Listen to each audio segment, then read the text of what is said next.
الحمد لله رب العالمين والصلاة والسلام على خاتم الأنبياء والمرسلين سيدنا محمد وعلى آله وصحبه أجمعين. أعوذ بالله من الشيطان الرجيم.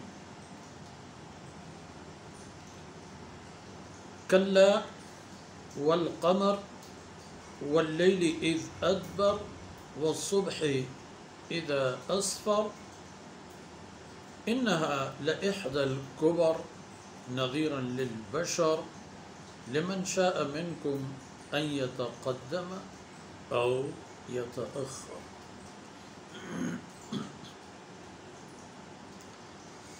سبحانك لا علم لنا إلا ما علمتنا إنك أنت العليم الحكيم. رب اشرح لي صدري ويسر لي أمري واحلل عقدة من لساني يفقه قولي واجعل لي وزيرا من أهلي رب زدني علما وارزقني فهما ثم أما بعد.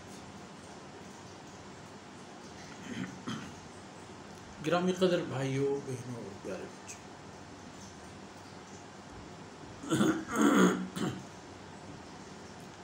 بات ہو رہی تھی جہنم کی داروغہ اور ان کی تعداد کی، اور آخر میں اس آیت کی آخری حقیقت یہ ظاہر ہو گئی کہ وَمَا يَعْلَمُ جُنُودَ رَبِّكَ إِلَّا هُوَ، اور تیرے رب کے لشکروں کو اس کی ذات کے علاوہ کوئی نہیں جانتا.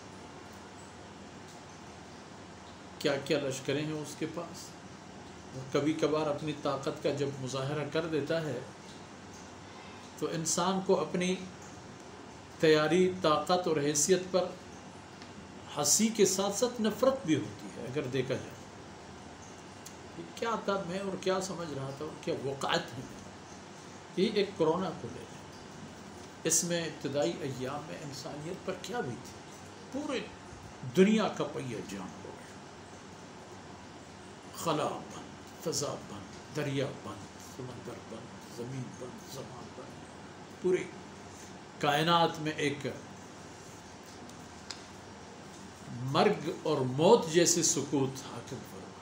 وَمَا يَعْلَمُ جُنُودَ رَبِّكَ إِلَّا هُوَ. اور اس وقت سے لے کر جب یہ باتیں عرض کی جا رہی ہیں، اب بھی اس کے اثرات ہیں، اب بھی دنیا کو اس نے متاثر کیا ہے. کس حد تک، کتنے حد تک، ابھی تک تو پوری تباہی کی نشاندہی نہیں ہوئی ہے.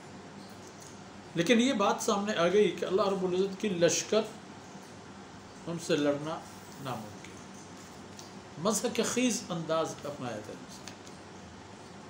اس بیماری یا اس اللہ کے لشکر کے ساتھ انسان کی لڑائی، چاہے مزاحمتی ہو یا دفاعی ہو یا مقابلہ ہو، دیکھا جائے ہنسی آتی ہے.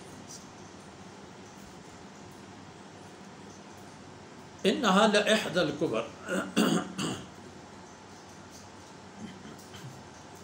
وما هي الا ذکری للبشر.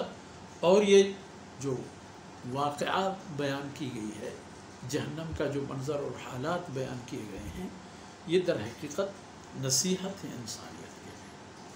کلا، لیکن یاد رکھیے جس طرح کفار سوچتے ہیں، جس طرح دشمن سوچتے ہیں اللہ اور اس کے رسول کی، بات ایسی نہیں ہے اور ایسا نہیں ہوگا.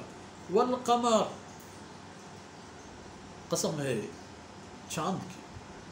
واللیل اذ ادبر، اور قسم ہے رات کی جب اپنے بستر بوریاں لپیٹ کے واپس چلی جائے.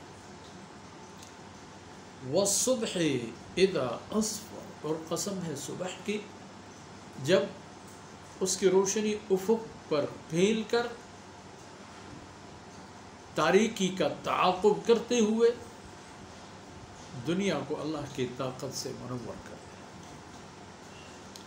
انہا لإحدى الكبر، یہ جو جہنم اور جہنم کی کیفیات اور حالات و احوالات ان عجائبات قدرت میں سے ہیں کہ جن سے انسان کو عبرت حاصل کرنی چاہیے.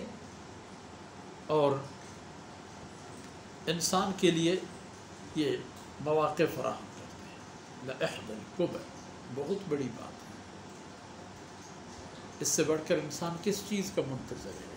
اور سوال پیدا یہ ہے کہ اس معرکے میں، اللہ کی نافرمانی کے معرکے میں، انسان کی جیت ممکن ہے؟ کسی انسان نے جیتا ہے یہ جنگ؟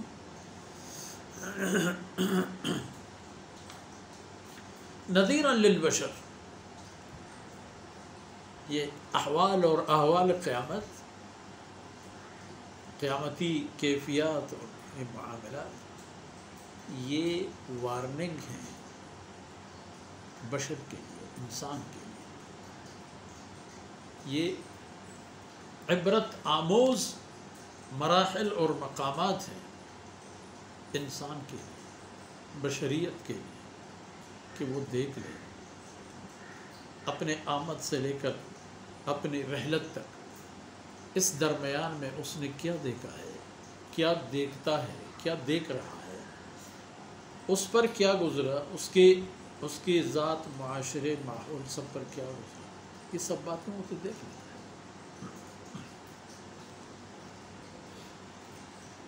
اور یہ وارننگ ہے انسانیت کے لیے. ہاں، لمن شاء منکم ان یتقدم او یتأخر، ہر اس انسان کے لیے جو یہ چاہتا ہے کہ ایمان قبول کر کے اللہ اور اس کے رسول کے اطاعت اور عبادت کا جھنڈا اٹھا کے آگے بڑھے. ظاہر ہے کہ آگے بڑھنے کی صورت میں ایک راستے پر انسان جو جا رہا ہے، کہیں اوپر اترائی، کہیں سیدھا راستہ، کہیں آگے پیچھے، کہیں پہاڑ، کہیں درے نالے وغیرہ، یہ تو سامنے آتے رہے. لیکن انسان اپنے راستے کی سیدھ پر چلتا ہے اور حسب طاقت، حسب حالت، راستے کے جو حال ہے اسی رفتار میں اپنی اسپیڈ تیز اور کم بھی کر لیتا ہے. انسان کو بھی یہی کچھ کرنا چاہیے کہ لمن شاء منکم ان یتقدم، ایمان قبول کر کے آگے بڑھے، او یتأخر، یا کفر کا راستہ اپنا کر کے اپنے آپ کو پیچھے رکھے اور اللہ کی رحمتوں سے، نعمتوں سے اور جنتوں سے محروم رہ جائے. یہ ہے تو یہ وارننگ ہے، تو یہ درس عبرت ہے، تو یہ نصیحت آموز فرصت. لیکن انسان تعمیر کے بجائے اگر تخریب کا انتخاب کرتا ہے تو یہ اس کی اپنی بدنصیبی کی بات ہوگی. آج اتنا ہی. اللہ تعالیٰ جو کچھ عرض کیا گیا اور سنایا گیا، کہا گیا، اللہ رب العزت سب کو اپنی بارگاہ میں بغیر ہماری قابلیت و قبولیت کے قبول فرمائے اور ہماری کوتاہیوں سے درگزر فرمائے. وصلی اللہ علی نبینا محمد وعلی آلہ وصحبہ اجمعین.